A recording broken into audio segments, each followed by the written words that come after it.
Olá pessoal, hoje nós estamos aqui com o professor Jonathan. O professor é professor aí na rede pública, professor da faculdade Uniedu Vale e vai aqui nos blindar hoje. Não vai blindar, não vai fechar, vai abrir, vai dar elementos para nós conhecermos vários assuntos. Ele é um estudioso da história das religiões, então nós estamos aqui primeiro para agradecer você ter aceito o convite, como sempre diz o Miguel Shibani, convidamos 16, não vieram. Você foi o 17º e muito obrigado por você ter aceito o convite. Eu que agradeço, é muito gratificante estar aqui com os senhores aí. Jota, história das religiões, nos faça um panorama. A história das religiões ela é uma área dentro da história que visa entender como os elementos religiosos moldam condutas humanas no decorrer do tempo. Olha essa frase. Molda... condutas humanas. Molda as condutas humanas durante o tempo. Então ela manipula. Ah, sim. Sim. Às vezes deliberadamente, e às vezes é uma interpretação nossa como manipulação. Às vezes você vê líderes religiosos focados em atender os seus interesses. Outras vezes você vê só o movimento da história, a religião reagindo com as circunstâncias daquele tempo e estabelecendo determinadas regras, como, por exemplo, as leis de Moisés. Tem muitas leis de Moisés que faziam sentido para aquele povo, né, oriundo do cativeiro ali, em caminhada pelo deserto, que naquele, por exemplo, não poder tocar numa mulher menstruada.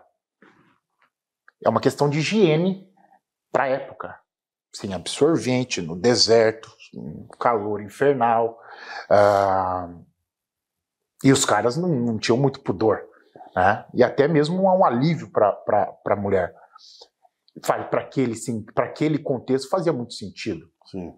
Depois, você não vê uma higiênica lógica. Na época. Isso.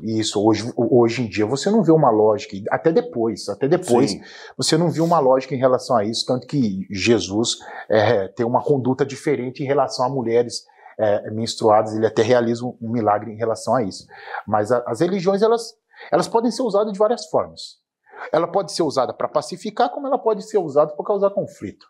Eu tenho um livro, um historiador, foi publicado aqui no Brasil em 2015, Dan Tessori, A Mística da Guerra. E a tese dele é como as religiões ajudam, fomentam e incentivam guerras no decorrer da história. Porque geralmente nós falamos, mas fulano, aquele grupo fez isso porque é um fundamentalista, não está seguindo de fato a religião, não está seguindo de fato a Bíblia, ou não está seguindo de fato a Torá, ou não está seguindo de fato o Alcorão. Não, ele está.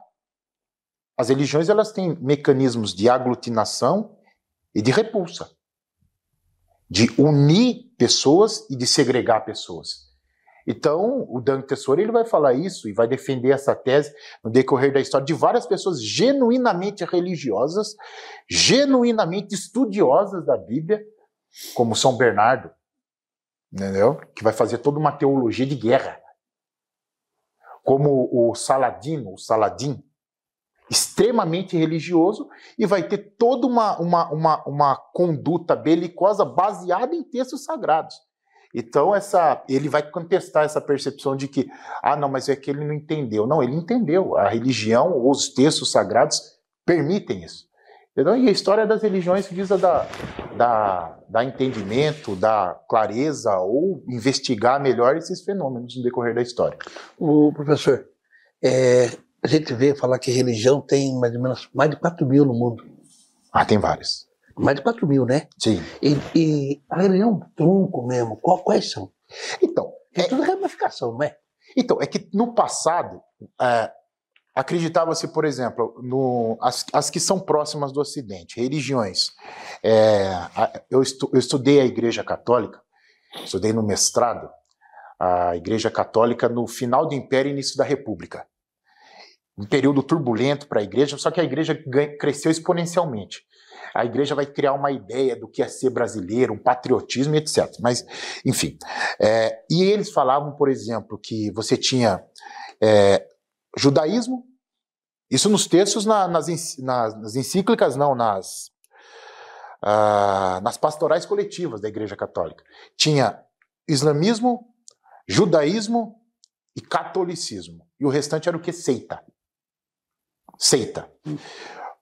Hoje em dia não se fala mais assim, ele não se usa nem aquela nomenclatura de sincretismo religioso.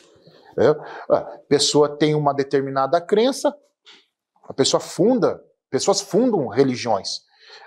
Claro que essas religiões elas vão ter elementos em comum, como por exemplo no islamismo você vai ter elementos do judaísmo. E no catolicismo também você vai ter elementos do judaísmo. No Alcorão, você vê nas primeiras suras, né? Você vê eles fazendo menções a Abraão, você vê eles fazendo menções a personagens bíblicos. Mas é uma religião diferente. Então, você tem as grandes religiões historicamente consolidadas, mas você tem religiões que nascem sistematicamente. Crenças que é muito difícil mensurar, não, é uma religião ou não é. E, geralmente religião é religar, né? Religar pessoas e religar pessoas para um propósito em comum, e no caso seria um sagrado, uma figura sagrada. É possível nós criarmos uma agora, genuinamente, e fazermos a nossa religião. Então, hoje em dia, o conceito de religião ele é mais abrangente, diferente do passado, que você classificava religiões quase que de uma forma de segregar ou inferiorizar as outras crenças. E, por exemplo, protestantes, aqueles cristãos que não são católicos, são os protestantes, Assembleia de Deus, congregação, etc. Eles chamariam de seitas. Hoje em dia não se usa mais essas falas, entendeu? Mas dentro da academia. Três: cristianismo, o Islã, judaísmo e o Islã. Pra gente, mas se for pro Oriente, você vai ter budismo, taoísmo, você vai ter inúmeras outras. Mas essas três que você mencionou são as três monoteístas, né? Sim. Depois as outras, as do Oriente, elas são poli. Acho que as três que são monoteístas no mundo hoje são essas três: o Islã, o cristianismo e o judaísmo. Né? Isso, e são três que nós chamamos o triângulo abraânico, né? Que derivam de Abraão. Mas o que na sua visão leva uma pessoa a matar por religião? A morrer por religião? Pela fé? Interpretação, das interpretações que tem. Interpretação equivocada, né? A jihad, por exemplo, a jihad que está no Alcorão, o que fala a jihad? Ela fala de um conflito de você combater você mesmo, você combater o mal que está dentro de você. Interpretou-se de forma transversa isso, de modo que todo infiel deveria ser combatido com a espada. Sim. Né? Uma questão de interpretação. Porque o Alcorão não fala isso, não fala para você matar o inimigo, para você matar o mal que está dentro de você. Então, o Alcorão ele vai ter uma particularidade diferente da Bíblia. Porque a Bíblia, você tem vários textos de vários tempos distintos, e até mesmo de autores que nós não conhecemos. Tá? Até salmos que nós atribuímos a determinadas figuras históricas, mas nós não sabemos ao certo se é ou não. Tem dúvidas. Mas o islamismo, ele é uma religião, primeiro que, segundo a crença deles, foi ditado pelo arcanjo Gabriel a Maomé, né? E um escriba foi transcrevendo o Alcorão. Então, é uma pessoa que fez, ou que ditou. Então você já tem uma certa lógica, diferente das várias lógicas que nós podemos encontrar na Bíblia. Só que o Alcorão ele vai surgir e ele vai ter o aspecto, a jihad, que é a luta sua contra o pecado, que o Júnior bem disse, a luta sua contra o pecado, e como o islamismo ele vai surgir num contexto altamente belicoso. Se você pegar a sura número 1 do Alcorão, ele em nome de Alá, o misericordioso, o misericordiador, o Senhor dos mundos. Por que ele está dando tanta ênfase no singular? Falando que as demais aí não são reais. Somente Alá é o Senhor dos mundos. Só Ele é o poderoso e o misericordiador. Porque tinha várias religiões ali na Península Arábica. Várias. E o Islã, ele cresce num contexto de violência. Maomé, ele era não só um profeta, mas também um guerreiro. Ele não toma essa postura de guerreiro depois que ele fica viúvo? Antes disso, ele não era um pacificador? Quando morre a esposa, porque ele casa com uma prima dele, que era rica, né? Ele se empodera financeiramente, né? Sim. E aí que ele... Eu já vi uma história dele que relata justamente isso, que até ele ficar viúvo, diz que ele era um pacificador, ele tinha um discurso pacificador. E aí quando ele fica viúvo, por razões que eu não sei dizer, ele toma esse viés mais agressivo, né? E realmente se torna um guerreiro. Né? Sim, é que depois, quando ele já vem de uma família que não é pobre, mas quando ele adquire mais poder financeiro, ele vai ter, na medida em que o islamismo cresce, ele vai ter rivalidades religiosas ali. Então, a luta pela fé islâmica também era a luta pela sobrevivência econômica daqueles que acreditavam no islamismo, entendeu? Mas ela surge num contexto violento e no decorrer da história vai se transformando pacífica. Olha que coisa interessante, o islamismo surge na violência e com o passar do tempo vai se transformando em pacífica. A jihad, não mais aquela jihad violenta ao fio da espada, mas sim aquela jihad da luta minha contra o pecado, que é diária para eles. Por que então que a imprensa, quando vai falar sobre a notícia desse ataque lá na faixa de Gaza, sim, hoje sempre joga jihad no meio, sim, quando tem essa montura de morte? Tem nada a ver com isso aí, então. São os extremistas, né? Sim, extremistas. Só que aí, o islamismo surge violento, vai se transformando pacífico.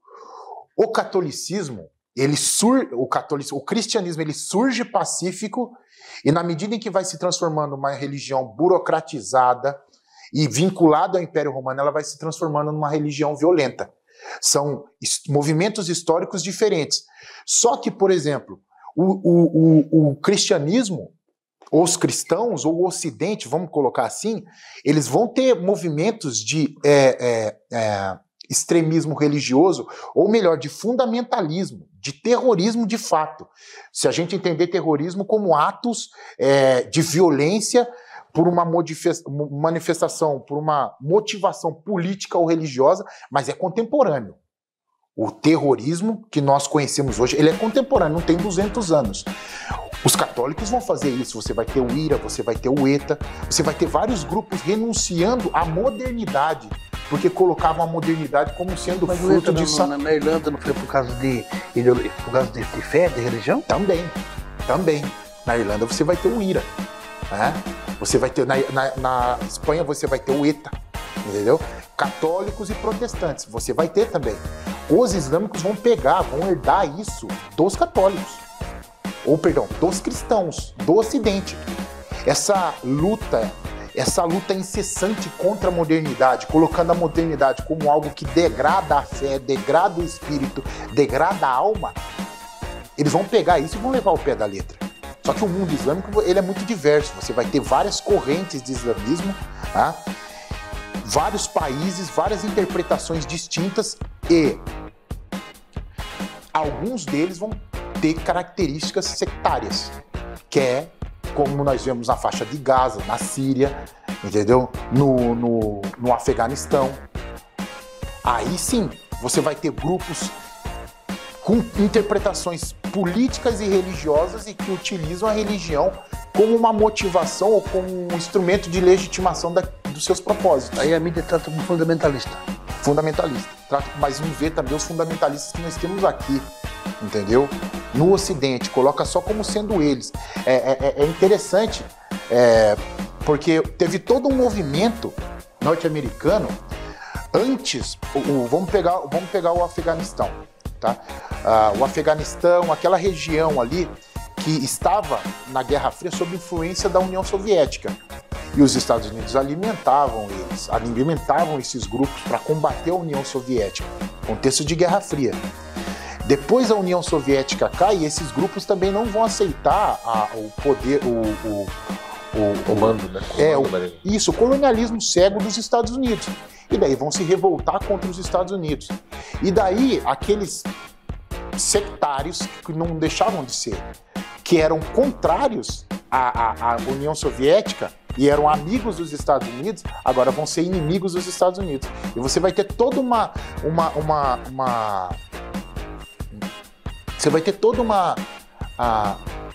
como é que eu posso dizer, uma propaganda da mídia colocando todos os islâmicos como sendo potencialmente terroristas ou como sendo potencialmente sectários, tá?